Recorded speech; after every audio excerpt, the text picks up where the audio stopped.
Females చాలామంది ఏంటి యోని భాగంలో మంట వస్తోంది, నొప్పొస్తోంది, దురద ఉంటోంది, అసలు తట్టుకోలేకపోతున్నాము, ఏడుస్తూ కూడా వస్తారు.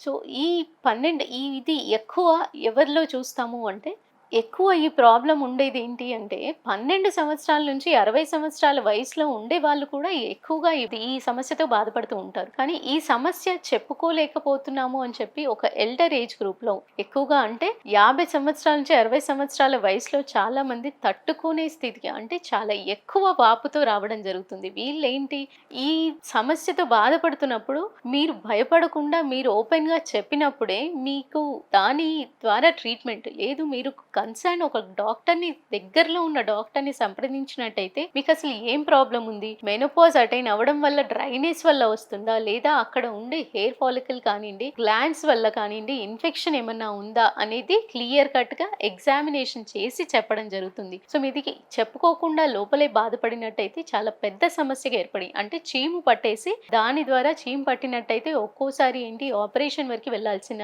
పరిస్థితి కూడా ఏర్పడుతుంది. అలాంటి పరిస్థితికి వెళ్ళకుండా ఎప్పుడైతే దురద, మంట ఉంటుందో మీరు సెల్ఫ్‌గా గూగుల్‌లో సెర్చ్ చేయకుండా మీరు దగ్గరలో ఉన్న డాక్టర్‌కి వెళ్లి చూపించినట్టయితే చిన్నగా కొంచెమే ఇన్ఫెక్షన్ ఉన్నట్టయితే వాళ్ళు జనరల్లీ ప్రోబయోటిక్స్ కానియండి అంటే నేచురల్ వెజైనల్ బ్యాక్టీరియా యోని భాగంలో డెవలప్ చేసినట్టయితే అదే రోగనిరోధక శక్తిని పెంచి దాని ద్వారా ఫైటింగ్ అంటే చిన్న చిన్న హైజీనిక్ మెజర్స్ వాష్ చేసుకొని పొడిగా ఉంచుకోవడం, తడి తూర్చుకోవడం అనే పద్ధతి హైజీనిక్ మెజర్స్ అనేది తెలుసుకున్నట్టయితే చాలా వరకి మొదట్లోనే అరికట్టవచ్చు.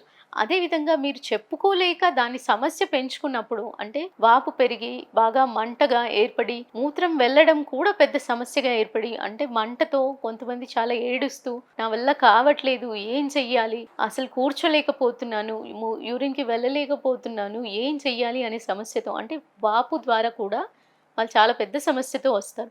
సో, ఇది ప్రెగ్నెంట్ వుమెన్ కూడా ఎక్కువగా అబ్జర్వ్ చేయడం జరుగుతుంది. ఇది ఎక్కువ వైట్ డిశ్చార్జ్ ఉన్న వాళ్ళకి మోస్ట్ కామన్ చూస్తాం.